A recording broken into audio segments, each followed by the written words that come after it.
Hello students, दैनिक classes में आपका स्वागत है। राजस्थान कर्मचारी चयन बोर्ड आपके नई भर्ती आ चुकी है। समान पात्रता परीक्षा स्नातक स्तर की आपकी सीटी 2024 की आपका न्यू नोटिफिकेशन न्यू भर्ती आ चुकी है। अब इसमें देखो कितने सारे आपके पटवारी भी ले लिया, कनिष्ठ लेखाकार भी ले लिया, महिला पर्यवेक्षक भी ले लिया, उप जेलर भी ले लिया, ग्राम विकास अधिकारी भी ले लिया। कई वैकेंसी इसमें ली है। और ये केवल जैसे फर्स्ट है सीटी फर्स्ट, इसमें तो केवल आपको पास करना होता है। 2 महीने बाद एग्ज़ाम है। 40% ज़रूरी है। नेगेटिव मार्किंग भी कर दी है आपके साथ साथ ही। अब देखो बात ये है कि देखो 2 महीने भी नहीं है, ढंग से देखें तो 2 महीने का भी ज़्यादा समय नहीं दिया आपको। पूरे पूरे 2 महीने भी आपको नहीं दिए गए। अब 2 महीने में इतना सिलेबस पढ़ना, अथाह सिलेबस है, पूरा ब्रह्मांड देख लो, इतना सिलेबस इसमें आपके भर भर के आपको बढ़िया से सिलेबस दिया है। जैसे हम बात करें, पाठ्यक्रम विवरण यहाँ से शुरू हो जाता है। भारत का इतिहास यहाँ पे आपके दे दिया, राजस्थान का जीके यहाँ पे दे दिया, राजस्थान का भूगोल दे दिया, भारत का भूगोल यहाँ पे दे दिया आपके। साथ ही में आपके कॉन्स्टिट्यूशन से संबंधित, राजनीतिक व्यवस्था से संबंधित सारी चीज़ें दे दी। अर्थव्यवस्था भारत की, राजस्थान की दे दी। उसके बाद में साइंस भी दे दिया, कंप्यूटर के भी दे दिया, रीजनिंग भी दे दी, मैथ भी दे दिया, हिंदी भी दे दी, इंग्लिश भी दे दिया। मतलब इतना सिलेबस दे दिया कि आरएस वाले भी सोच रहे होंगे कि यार हम क्या सिलेबस निकालें, अब हम क्या सिलेबस दें। 2 महीने के का समय दिया यार, अथाह सिलेबस दिया है। एक बार देखो, जिन्होंने भी ये निकाला है, जिन्होंने भी ये सब किया है, कोई भी बच्चा है जिसने अभी ग्रेजुएशन कंप्लीट की है और वो बेचारा सोच रहा है कि मैं अब तैयारी कर लेता हूँ, और देखा कि हाँ ग्रेजुएशन कंप्लीट हो गई, अब सीईटी का ये नोटिफिकेशन आया, फॉर्म भर देता हूँ। अब 2 महीने में मैं बताऊँ एक टॉपिक नहीं पढ़ सकता वो। 2 महीने में तो एक टॉपिक ढंग से ना हो, जितने सारे ये दे रखे हैं आपके, हिंदी इंग्लिश, इनका एक एक टॉपिक टॉपिक भी वो लेके बैठेगा ना, वो भी उसका कंप्लीट नहीं होगा 2 महीने में। तो इतना बड़ा सिलेबस कहाँ से कर लेगा वो। या तो टाइम देते, या थोड़ी भर्ती पहले निकालते, 4-5 महीने का टाइम देते, कम से कम मार्च अप्रैल के आसपास निकाल देते, कुछ तो ऐसा करते, या सिलेबस कम करते। अब इसमें जो बच्चा है वो कहाँ से 40% ले आएगा।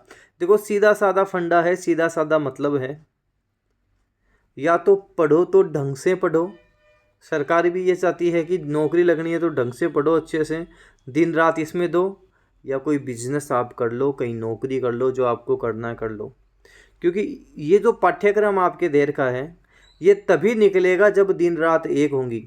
और 2 महीने में भी दिन रात, ये जो 2 महीने आपको मिले हैं, इसमें भी दिन रात वो ये कर पाएगा जिसको पहले से कुछ आता हो।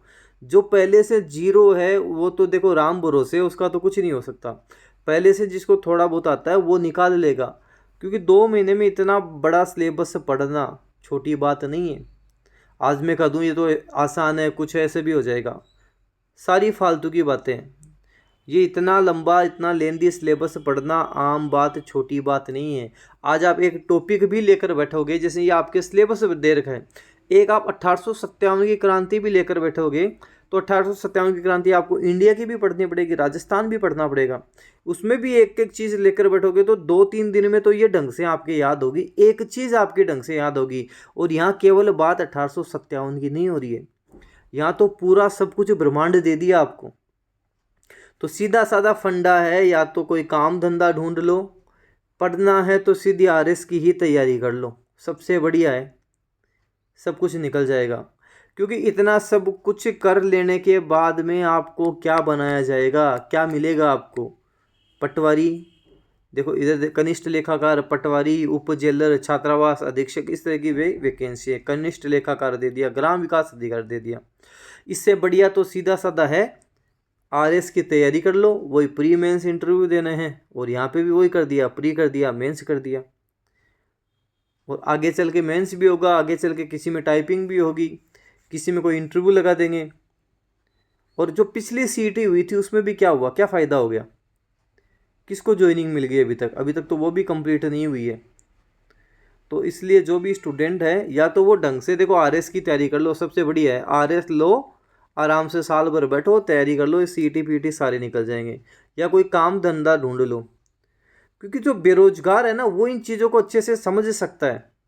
यार मुझे तो आज नौकरी चाहिए, मैं तो चाहूँगा कोई वैकेंसी निकले 6 महीने में पूरी हो जाए, मेरी नौकरी लग जाए। अब स्टूडेंट कोई पंचवर्षीय योजना लेकर थोड़ी बैठा है बेचारा कि 5-5 साल लगाओ और 5-5 साल उसका घर कैसे चलेगा, इससे किसी को कोई मतलब नहीं है। आज कोई स्टूडेंट है वो 25 साल का हो गया, 5 साल बाद वो 30 साल का हो जाएगा, क्या गारंटी है नौकरी लगेगी ही नहीं? लगा 30 साल में कौन उससे शादी ब्याह करेगा? न इधर का रहा न उधर का रहा। तो देखो फ्यूचर की बात है, फ्यूचर का सवाल है। या तो ढंग से लेकर बैठो, एक आरएस लेवल की तैयारी कर लो ताकि ये सारी फफूंद मिटे, सारा सब कुछ निकल जाए। अगर आप सोच रहे हो कि सीटी 10+2 आएगी उसमें लग जाएंगे, ग्रेजुएशन में लग जाएंगे, तो ये सिलेबस वगैरह सब कुछ ऐसे ही चलेगा और 2-4 साल ऐसे ही निकलेंगे।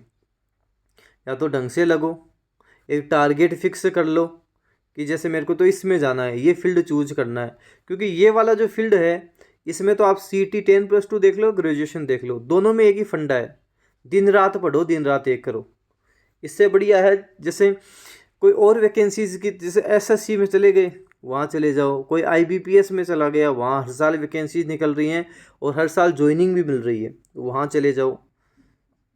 इस तरह से कोई अपना फिक्स टारगेट रख लो, यहाँ पर घुसना है, यहाँ पर तैयारी करनी है, तो वही जो पहले से करे आ रहा है। जो देखो जो नया भी नया नया लग रहा है ना, कोई जैसे आज स्टूडेंट है काफ़ी वीडियोस देख रहे हैं, कोई नया ही वीडियो देख रहा है, जैसे कोई नया लगा है अभी ग्रेजुएशन करके आया है वही वीडियो देख रहा है, एकदम नया स्टूडेंट है, उसको एक ही सलाह है, सीधा अपने आरएस वगैरह की तैयारी करो, एक बार में घुसो। अगर तुम्हारी सोच है कि पहले तो कोई एलडीसी पीएलडीसी बन जाता हूँ, छोटी मोटी नौकरी ले लेता हूँ, उसके बाद में आरएस की कर दूंगा, लिख के ले लेना, 99% चांस है नहीं लगेगी। सीधा साधा फंडा, सबसे पहले इस आरएस में घुस जाओ, यहीं से तैयारी कर लो, फालतू का इसमें मत घुसो, टाइम ख़राब करना है, वेस्ट करना है, इसमें पता ही नहीं लगेगा कब 2-4 साल आप बर्बाद करके बैठ जाओगे।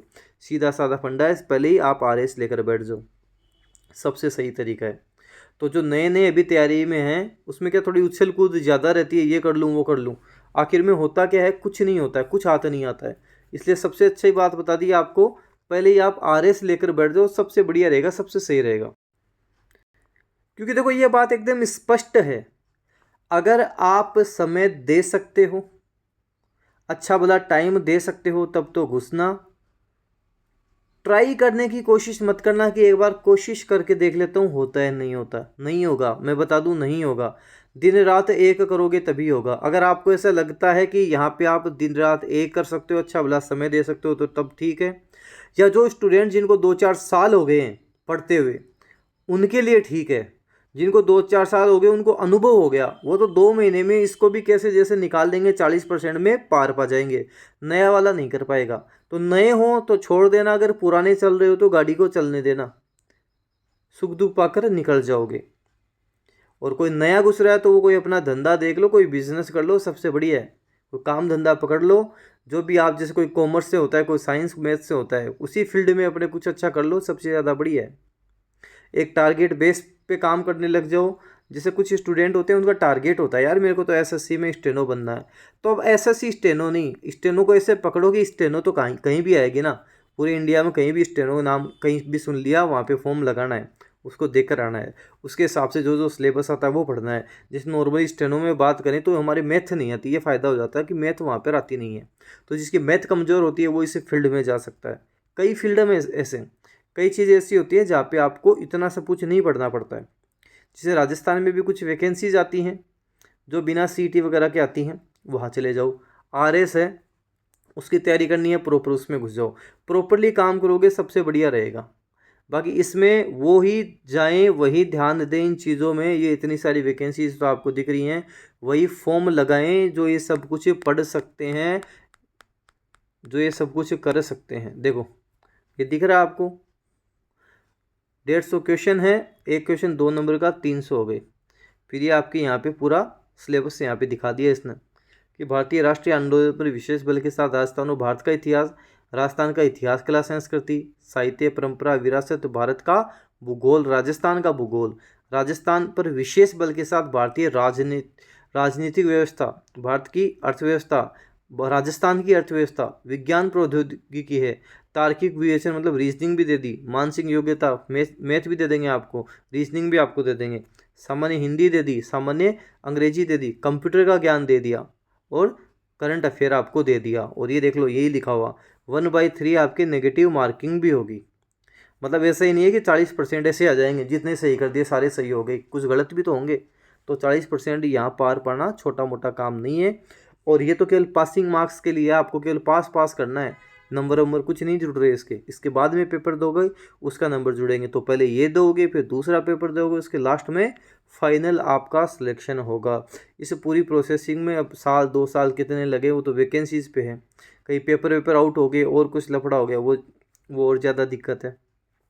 तो जो स्टूडेंट, जो विद्यार्थी प्रॉपरली, अगर उसने एक बार देखो, संकल्प का कोई विकल्प नहीं है आपके पास। ऐसा नहीं है कि ये कर लूँगा, ये नहीं हुआ तो वो कर लूँगा। पहले गांठ बांध लो, करना है तो करना है, नहीं करना तो नहीं करना। अधर झूल वाले स्टूडेंट मत बनो, आज ये कर लेता हूँ, कर वो कर लेता हूँ। कई होते हैं ना कि चाय की थड़ी पर बैठे हैं, यार कितने की चाय देता है, 10 रुपये की देता है। अच्छा यार, मेरे सामने 10 लोग पी गए, ऐसे दिन में 100 लोग तो आ जाते ही होंगे ना, 1000 रुपये तो कहीं नहीं छोड़े। तो दिन 1000 हो गए दिन के, तो महीने के 30,000 कर लेता होगा। और 30,000 तो चाय चाय के करता है, और बिस्कुट बिस्कुट ये भी और चीज़ें बेचता है, तो महीने के 50-60,000 तो कमा लेता होगा। ये ठीक है, यही कर लेता हूँ, चाय की थड़ी खोल लेता हूँ। तो ऐसे हर चीज़ में दिमाग लगाओगे ना तो कुछ नहीं होना है।